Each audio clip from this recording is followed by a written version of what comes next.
अस्सलाम वालेकुम, आप देख रहे हैं समा। मैं हूँ इरम ज़ईन। बुलेटिन के आगाज़ में तहलका खेज़ खबर शामिल करते हैं। वफाकी हुकूमत ने चीनी पर 29 अरब रुपए की सब्सिडी का मामला नैब को भिजवाने का ऐलान कर दिया। वज़ीर आज़म के मामले खुसूसी शहजाद अकबर कहते हैं कोई माली तौर पर कितना ही ताकतवर हो जवाबदेह होगा। वज़ीर आज़म ने एक्शन प्लान की मंजूरी भी दे दी। उन्होंने बताया कि मामले की क्रिमिनल इंक्वायरी होगी, सज़ा और जज़ा के साथ रिकवरी भी की जाएगी। प्राइम मिनिस्टर साहब का फैसला है वो ये है कि चाहे कोई शख्स कितना ही ताकतवर क्यों ना हो, उसका किसी भी सियासी जमात से ताल्लुक हो, वो माली तौर पे या बाकी किसी भी तरीके से कितना भी जोरावर क्यों ना हो, उसे पाकिस्तान में एहतसाब होना चाहिए। ताकतवर का एहतसाब, गरीब आदमी का एहतसाब तो हर कोई करता है, कोई एक्सेप्शंस क्रिएट नहीं की जा सकती। जो रिकमेंडेशंस की गई हैं, जिनमें कमीशन की रिकमेंडेशंस हैं और कुछ एडिशनल रिकमेंडेशंस हैं एक्शन पॉइंट्स की, उन्हें वज़ीर आज़म साहब ने अप्रूव कर दिया है। जिन्होंने इसमें पाकिस्तान के कवानीन की खिलाफ वर्जी की और वो किसी भी पीनल एक्शन के ज़मन में आते हैं, तो उनमें सज़ा जज़ा का सिलसिला है, साथ उसमें रिकवरीज हैं।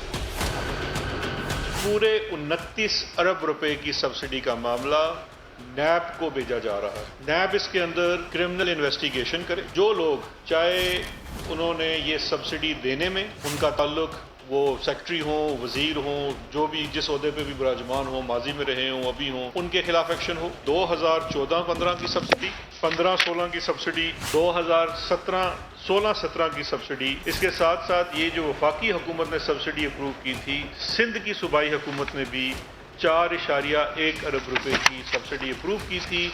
उसके भी जितने मामलात हैं उन तमाम चीज़ों को नैब के हवाले किया जा रहा है। हम अपने भी 1 साल की एक सूबे की हुकूमत की दी हुई सब्सिडी को नैब में भेज रहे हैं। 90 की दहाई में एक बड़े ख़ानदान ने इंडिया को बहुत ज़्यादा चीनी एक्सपोर्ट की थी और उसके बाद में बहुत ज़्यादा सब्सिडी भी ली थी। मुस्लिम लीग नून के सीनियर रहनुमा एहसन इकबाल वफाकी हुकूमत पर बरस पड़े। कहा इंक्वायरी इस बात की थी कि चीनी कैसे महंगी हुई। नून लीग के दौरे हुकूमत में चीनी 50 से 52 रुपए किलो थी। वज़ीर आज़म बताएं उनकी मंजूरी से चीनी 90 रुपए किलो कैसे हो गई। वो कौन से चोर हैं जिनकी वज़ीर आज़म ने मदद की। क्या कोई तहकीकाती इदारा उनसे सवाल पूछ सकता है। एहसन इकबाल ने सवाल उठाया कि नवाज शरीफ नैब के सामने पेश हो सकते हैं तो इमरान खान को क्यों तलब नहीं किया गया। शुगर इंक्वायरी इस बात की नहीं थी कि सब्सिडी किसने दी। ये इंक्वायरी तो इसलिए हुई थी कि चीनी की कीमत 52-53 रुपए से 90 रुपए कैसे पहुंची, इस हुकूमत के दौर में कैसे पहुंची। हमारे 5 सालों के अंदर तो 50-52 रुपए किलो चीनी थी। हम तो सुरखरू हैं। ये बताए इमरान अहमद नियाज़ी कि इसकी मंजूरी से, इस कलम से चीनी 52 रुपए से 90 रुपए किलो कैसे हुई। वो कौन चोर हैं, वो कौन डाका डालने वाले हैं जिनकी इमरान नियाज़ी ने मदद की, वज़ीर आला पंजाब ने मदद की और 300 अरब रुपया गरीब आवाम की जेबों से निकाल के उन्होंने अपनी तिजोरियों में भर लिया। 300 अरब की चीनी की चोरी इमरान अहमद नियाज़ी के हुक्म से हुई है, वज़ीर आला पंजाब के हुक्म से हुई है। क्या नैब उन्हें पूछ सकता है? क्या कोई तहकीकाती इदारा उन्हें पूछ सकता है? अगर वज़ीर आज़म नवाज शरीफ बैसियत वज़ीर आज़म नैब के सामने पेश हो सकते हैं तो इमरान खान साहब को क्यों नहीं नैब ने तलब किया। शहजाद अकबर और शिबली फराज की प्रेस कॉन्फ्रेंस पर मुस्लिम लीग नून का रद्द अमल। मोहम्मद ज़ुबैर ने समा से गुफ्तगू में कहा कि हुकूमत चीनी कमीशन की रिपोर्ट पर आवाम को जवाब देने के बजाय तवज्जो हटाने की कोशिश कर रही है। आवाम को आज भी चीनी 85 और 90 रुपए किलो मिल रही है। मोहम्मद ज़ुबैर ने सवाल उठाया, क्या नैब में 1 साल तक केस चलने से आवाम के लिए चीनी की कीमत कम हो जाएगी। 25 साल के दौरान जितनी सब्सिडी दी गई उस पर नैब को कवानीन के तहत रेफरेंस भेजे जाएंगे। वज़ीर आज़म के मामले खुसूसी शहजाद अकबर ने वफाकी वज़ीर इत्तलात शिबली फराज के साथ न्यूज़ कॉन्फ्रेंस में बड़े इक़दाम बता दिए। कहा बेनामी ट्रांजैक्शंस, सेल्स टैक्स फ्रॉड, कॉटलाइजेशन और जाली बरामदात के मामला भी मुतल्लिका महकमों और इदारों को भेजे जाएंगे। कहा 90 दिनों में कार्रवाई करके रिकवरी करने की हिदायत की गई है। शहजाद अकबर ने कहा मनी लॉन्ड्रिंग का मामला सूबाई एंटी करप्शन महकमे को भेज रहे हैं। कमर ज़मान कायरा ने इल्ज़ाम लगाया है कि हुकूमत अपनी नाअहली छुपाने के लिए इदारों को इस्तेमाल कर रही है और अपोजिशन रहनुमाओं को गिरफ्तार किया जा रहा है। मुतालबा किया कि बिला तफरीक एहतसाब को यकीनी बनाया जाए।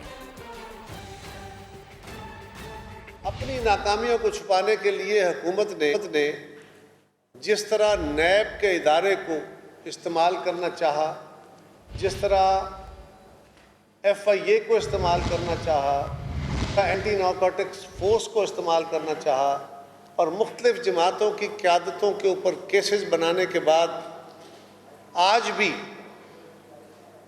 بھی ہماری قیادتیں، مسلم لیگ نون، پیپلز پارٹی اور باقی جماعتوں کے لوگ آج بھی نیب کی حراست میں ہیں۔ ہمارا ایک ہی مطالبہ ہے کہ یہ نیب نیازی نکسس یہ ختم ہو، نیب کے قوانین درست ہوں اور across the board accountability who.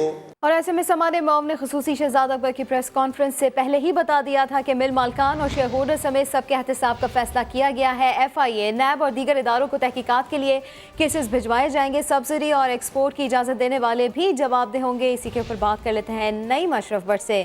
Naeem Ashraf but, سما نے ایک بار پھر سے پہلے ہی بتا دیا تھا کہ کیا کچھ ہونے جا رہا ہے، کیا فیصلے کیے گئے ہیں؟ جی بالکل، الحمدللہ سما چونکہ ایک سمبل ہے کریڈیبلٹی کا، ہمیشہ کریڈیبل رہا ہے، اور آج بھی یہ ثابت ہوا جب شہزاد اکبر صاحب نے پریس کانفرنس میں وہی باتیں کی جو سما نے تقریباً 1 گھنٹہ پہلے بریک کی تھیں۔ 3 باتیں اس میں اہم ہیں۔ ایک تو جو ایک سلسلہ چل رہا تھا کہ ایکشن ہوگا، لیا جائے گا، اور جو اس میں ملوث ہیں جس میں جہانگیر ترین اور دوسرے شریف برادران یا زرداری صاحب ان کے نام آتے تھے، یہ تو ایک انڈرسٹوڈ چیزیں تھیں۔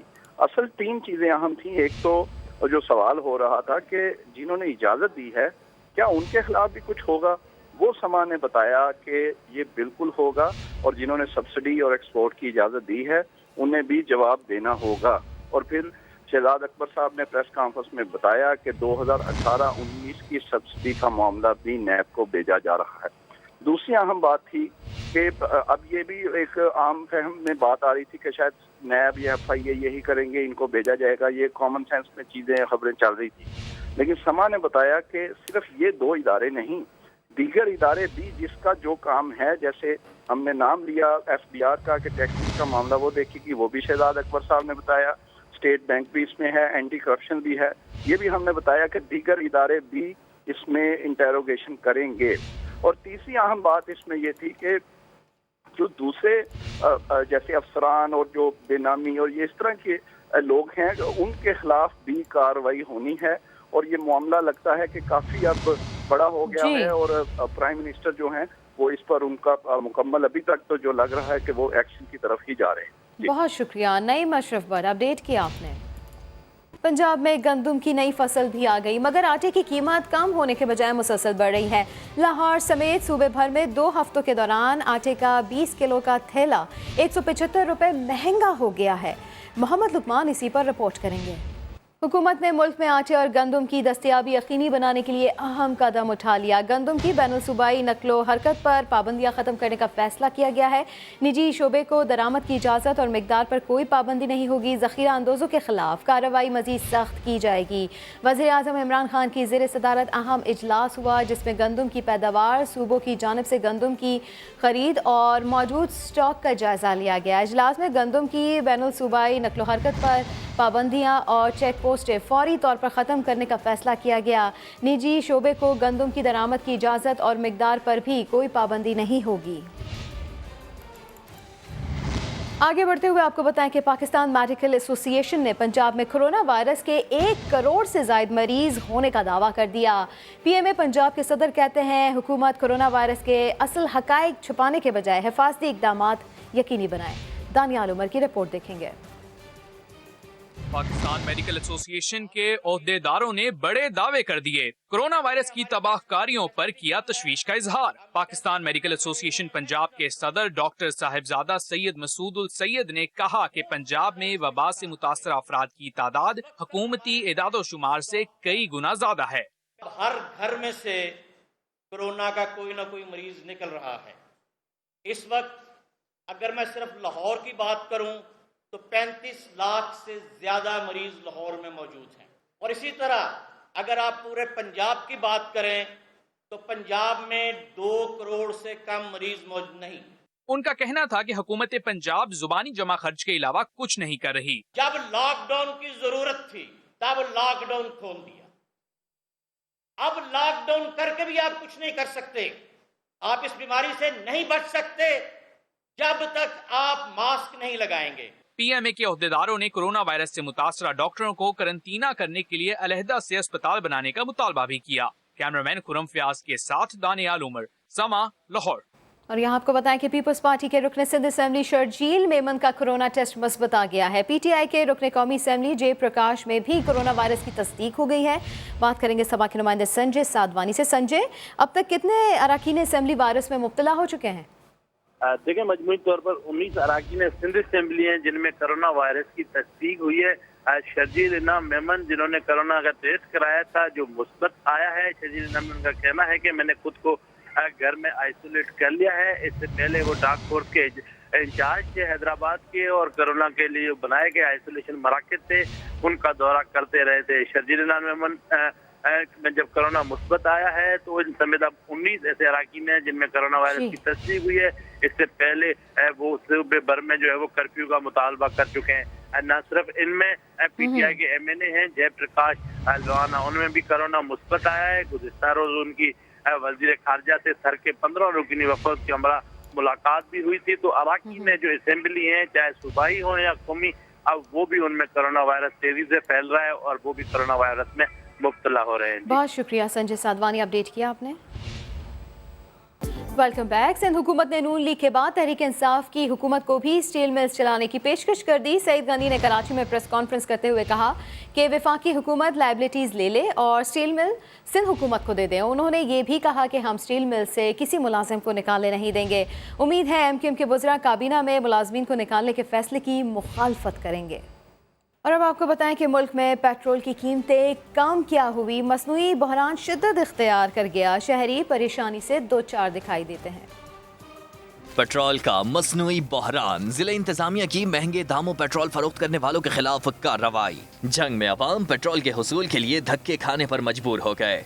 अभी आदमी कारोबार करे या पेट्रोल ले, पेट्रोल लेने के लिए लाइनें लगी हुई हैं। आपके सामने आप देख सकते हैं, अब आधा घंटा लग जाता है पेट्रोल लेने के लिए। जब तो पेट्रोल महंगा होता है तो ये लोग फौरी सेल कर देते हैं, जब कम हो जाता है तो कोई समझ नहीं आती, दबा के रख लेते हैं।